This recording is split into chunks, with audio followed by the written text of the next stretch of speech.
No matter how hard I try, I always end up in this situation. Where to start? Let's go back in time. The railway mania washes over the 19th century. Factories produce at neck-breaking speed, the world is suddenly crisscrossed with iron roads. Age-old conceptions of time and space are redefined, defied, and the world speaks only of steam, gears, and labor power. But the great victory of progress over time will require some adjustment, because until then, each town followed its own temporality, known as local time. In 1857, there are more than 100 different hours in the United States. If you take a train in New York at 12:12, it's 12:08 in Washington. Uncertain arrival time congests station platform and the delivery of goods is disrupted. In an era waging a fierce war against the idle, there is no excuse for this loss of time.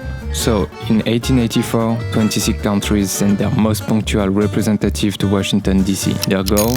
Unified time, so no one ever misses their train again. They will spend a week trying to adjust their watches to finally choose as their absolute reference the crossing of the sun with the Greenwich Meridian. Most clocks around the world will follow suit, with the exception of France, which preferred the Paris Mean Time, retarded by 9 minutes et 21 secondes.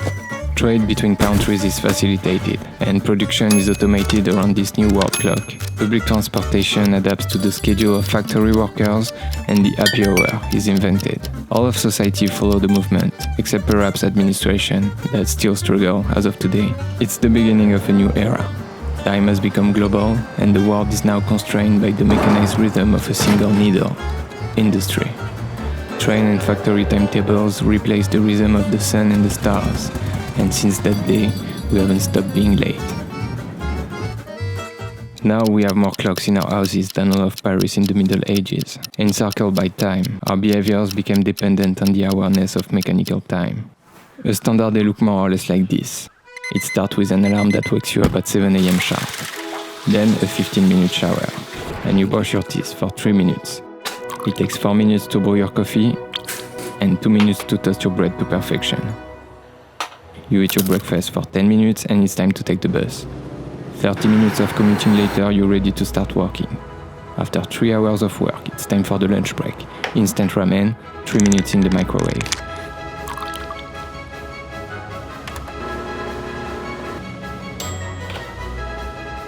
"10 minutes to eat and you're back to work. 5 hours later, you clock off.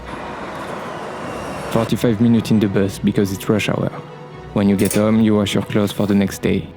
A speed wash, 25 minutes. You make the most of the time spent waiting with 30 minutes on the treadmill.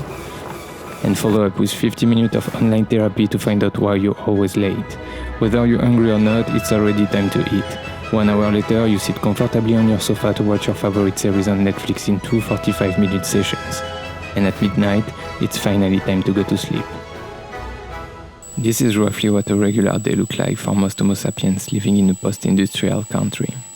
Every activity, each gesture, each habit that composes our life is synchronized as efficiently as the gears of a machine, and any minor anomaly in our schedules has the potential to turn this perfect day into total chaos.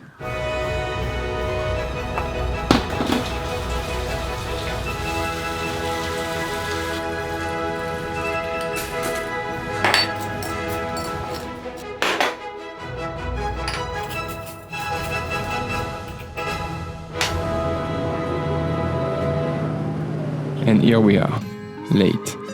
At those moments, I dream of a time when even time isn't on time. Because perhaps the most important clock isn't really at Greenwich Observatory, but in our heads. More specifically, within our hypothalamus, where you can find the suprachiasmatic nucleus, more commonly known as the internal clock, which regulate the circadian rhythm, as in biological processes running in 24-hour cycles. Most living organisms, plants, insects, animals, or even that thing, have a rhythm of their own. Their chronotype is genetically determined by the clock gene, yet it's also the result of an exchange of signals between their internal clocks and their environment. The circadian clock cares little about train tables. In nature, daylight is the most reliable way to tell the time of day.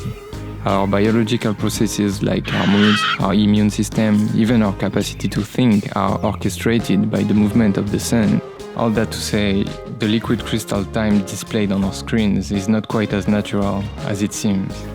And maybe one day we'll regain control of our time. We'll resynchronize our internal clocks with the rays of the sun. We'll throw our watches away and no one will ever be late anymore. Maybe one day. But until then, we'll have to keep running.